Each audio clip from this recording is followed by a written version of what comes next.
punch in the face. B as a versatile piece.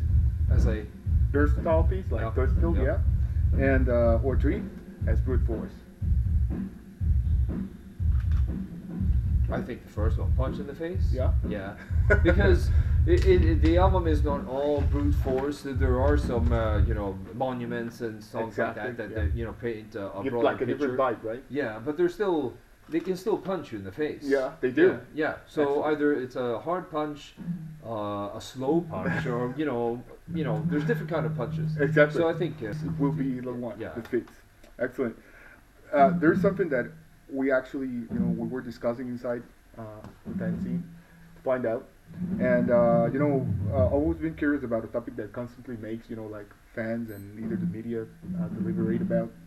And, is that basically there are 2 main bands connected to the Haunted's history, among others. Of course, we don't mean to disregard any other band because we know you guys have been involved in a lot of different stuff. But those bands are At the Gates and Witchery, of course.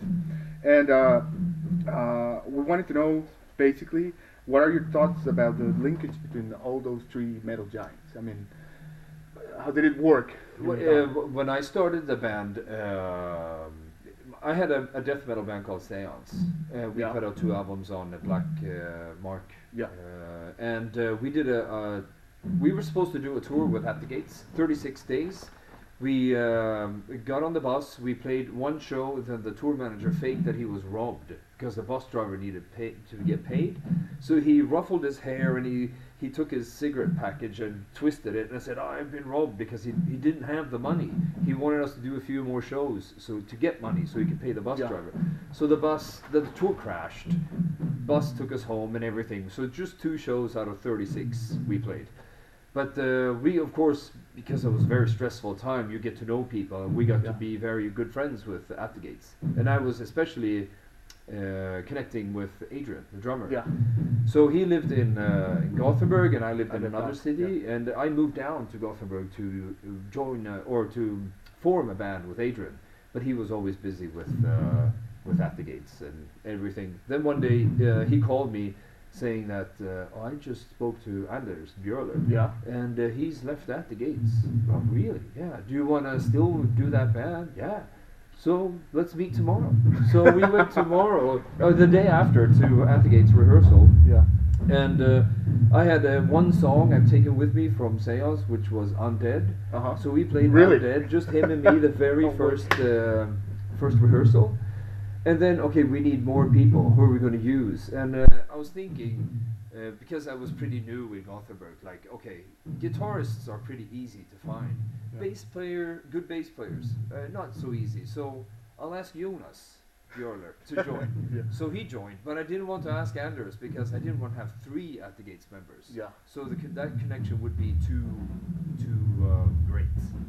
So not that I didn't like Anders or his style of playing, I just wanted to, not people say this is At the Gates Part 2. Or exactly, something. like the second chapter or something like that, right? So do you know who we had on guitar instead of Anders? We had Jon Svetslu from Dissection. He was in the original. That's why we wanted to ask you. Yeah. So what a disclosure. So we started to play. We wrote songs, and John didn't write anything, but he was there on the rehearsals. Then Anders started to show up, sit on the sofa behind us, like having a beer and chewing out, just sitting whatever. there and listening, like working style, right? Like and then, analyzing. Yeah, and then we there was 1 song we had a difficulty finding a solution for, and then he said, I might have an idea for that.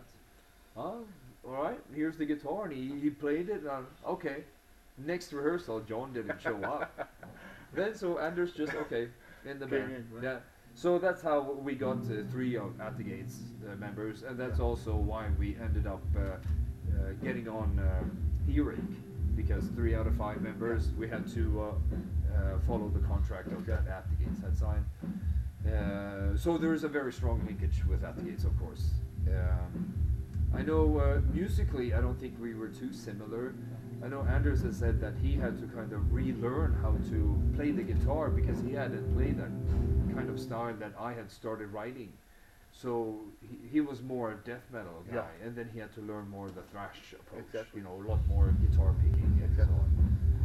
And you actually delivered a very melodic own Haunted's own milestone. Yeah. In what regards to writing and riffing. I think so. Yeah. So the blend between me and Anders and Jonas are pretty similar in their songwriting.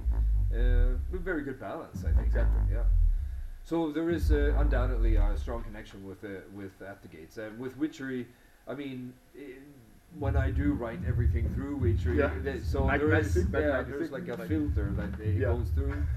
And you apply it to the music, and then that's gonna go to the side. Yeah, I don't know. People ask me, how do you know that it's a haunted record? But it's just, I guess it's more aggressive or more melodic or something, and then it goes to there.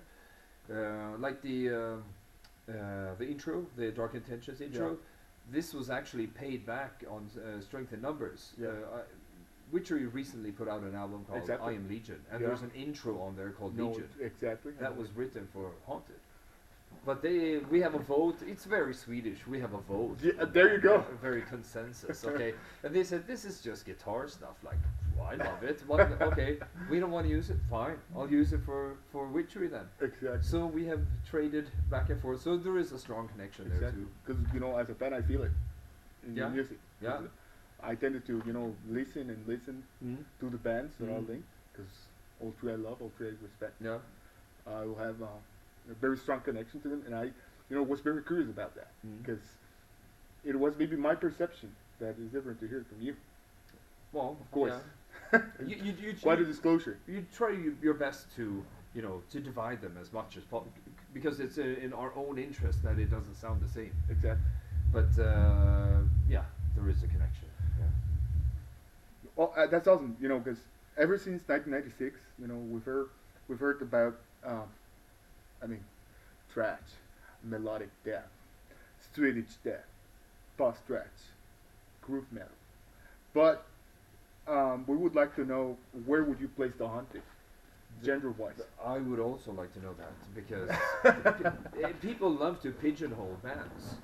But it's in the Haunted's case, and also in Witchery's case, I think it's very hard to say, like for the Haunted, are you a thrash band? But then you have these other songs, that's not thrash, and then some songs might even be a little death metal, or even heavy metal, or melodic, the Gothenburg scene and everything.